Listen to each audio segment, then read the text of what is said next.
Psalm 132 verse 13, which says that Zion is the Lord's resting place and there she will rest forever.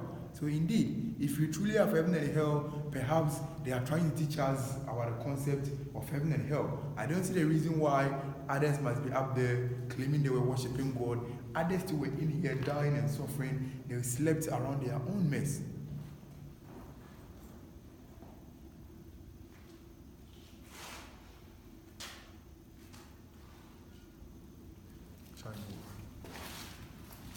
What happened is that died in the process. They got very low. Straight into the ocean.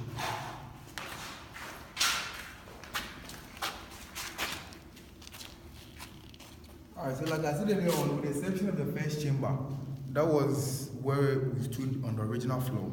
But then from the second chamber down here, we are no more going to walk on the original floor anymore. So when you carefully look on the ground, this is the original floor. This is the original floor. So all these are human feces, blood, vomit left over. So we are no more standing on the original floor anymore. That's like 3 inches. 3 inches. 3 inches. Easy from the regular floor to here. Yes. Oh, dear people. Let's see the very last chamber.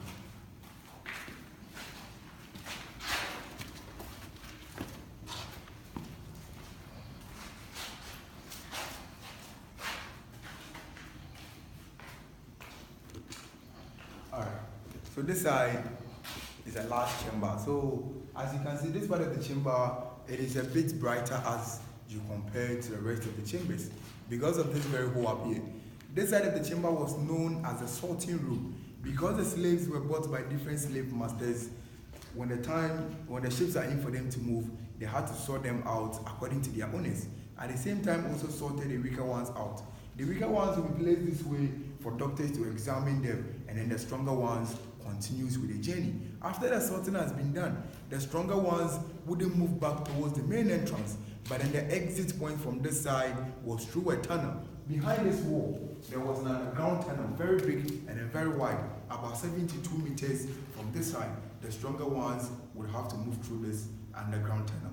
They walk through till they get to the door of no return, where the women can join them, and then they move straight into the ships. But then this tunnel has been blocked for now. It was blocked by the British in 1833, so there is no way we can move through this underground tunnel. But then when we move outside, I'm going to show you how big the tunnel is and where exactly the underground tunnel ends when we continue the tour outside. And then also we have a shrine here, African traditional temple. In the olden days, before the Europeans had not introduced Christianity to Africans, Africans had their own way of worshiping God. They worship God by pouring libation. They believed that as they pour libation, their petitions will get to the ancestral world, and then their ancestors will take their petitions to God. It's all because they believe that the ancestors are more closer to God than any other person. So that was the mode of worshiping in Africa.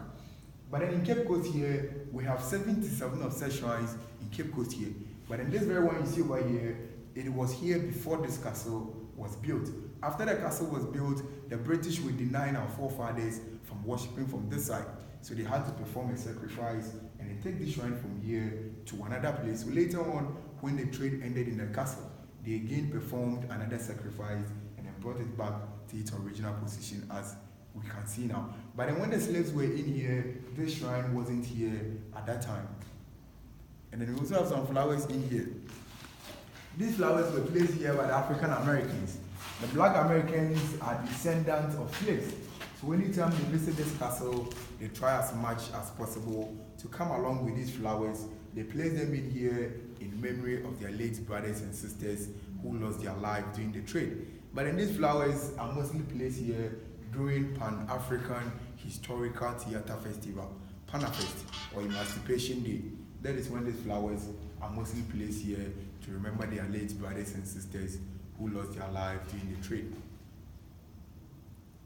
Any question, please? How do 1,000 people fit in there? Alright, the place is too small to hold 1,000 people in here. So for where each individual stood, that was it. Beside they were defecating urinating, so there is no way you could sit or you could sleep. So you just have to stand to whenever the ships will arrive. Jeez. Any more, please? Any question? All right. If there is no question, please let us continue outside.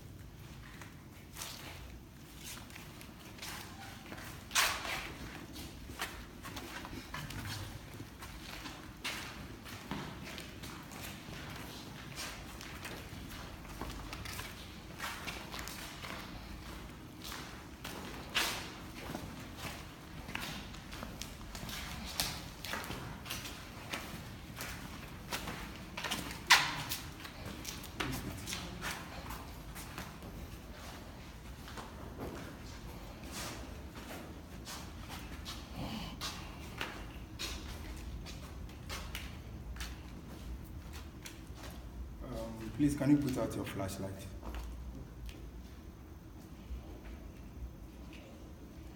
All right. Let us all look back. See how dark the place is. That was the only source of light and ventilation in the dungeon. The place was more darker as you see now because the main entrance will be shut down. Once the main entrance is shut down, the place was very dark. So you could imagine people being in here for 2 weeks to 3 months, defecating, urinating, doing all sort of things in here. If the walls could speak, they would be the best people to tell us the number of people who lost their lives in here. Many of them lost their lives in here. Shall we continue outside?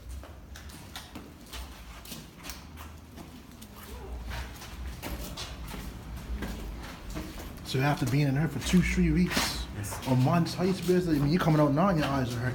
Yes. So most of them became partially blind because they've been in the dark for a very long time.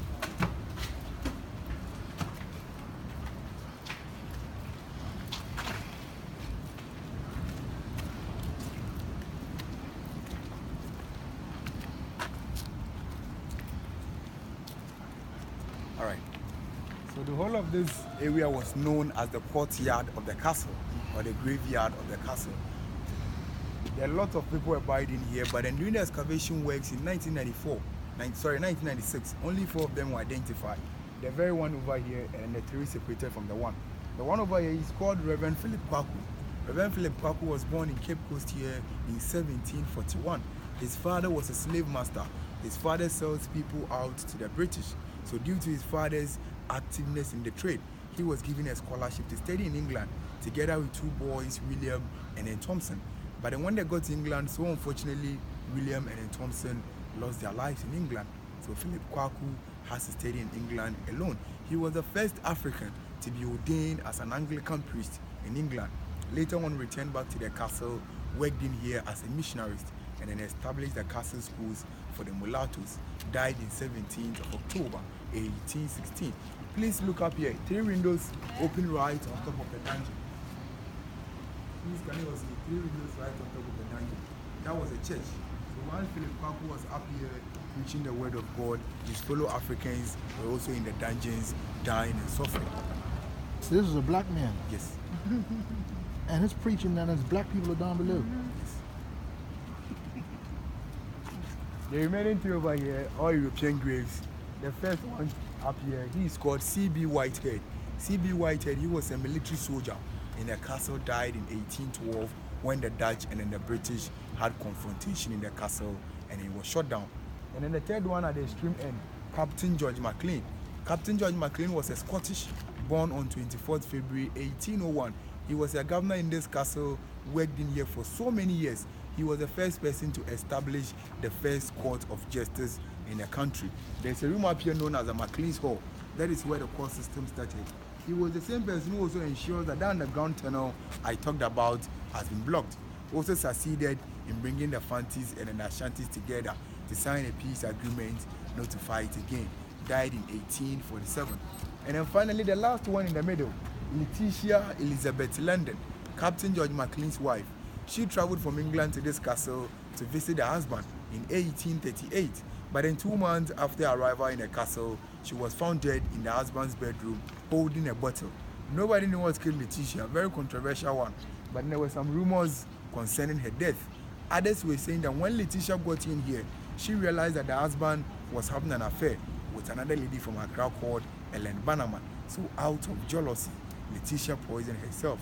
Others were also saying that Ellen Bannerman might have poisoned Letitia in order to have Captain George McLean to herself. So as I speak to you now, nobody can really tell what exactly killed Letitia. But in the fact that she was holding a bottle containing prudic acid, it could be that someone poisoned her or she poisoned herself. Died in 1838. So the very year she got in here, that was the same year she lost her life also in here. So please, any questions about the courtyard? So his mistress was black? Alright, that one I cannot relate it because it was rumors that spread in the town. The girl from Accra? Yes, So she was black or she wasn't black? she was black from Ghana here. Okay. So they didn't want a black grave to be so close to the white graves? Alright. I cannot really tell why they separated him from the white people. I don't know why. Alright, so please, Okay. let's see the water system this way.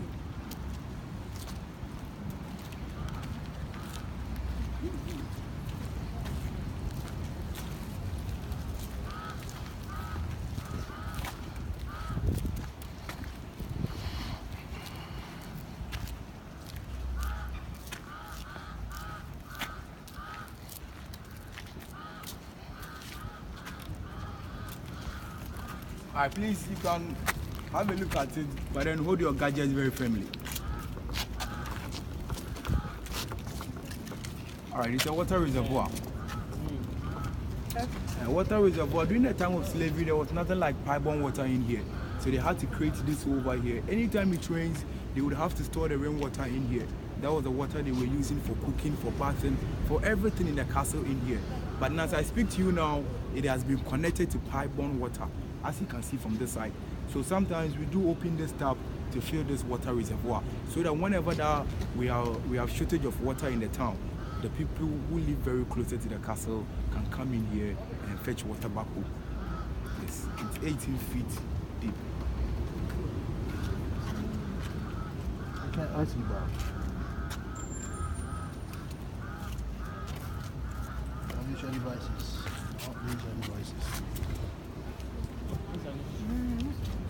Okay, so let's now walk on top of the underground tunnel now. Please, let's move this way.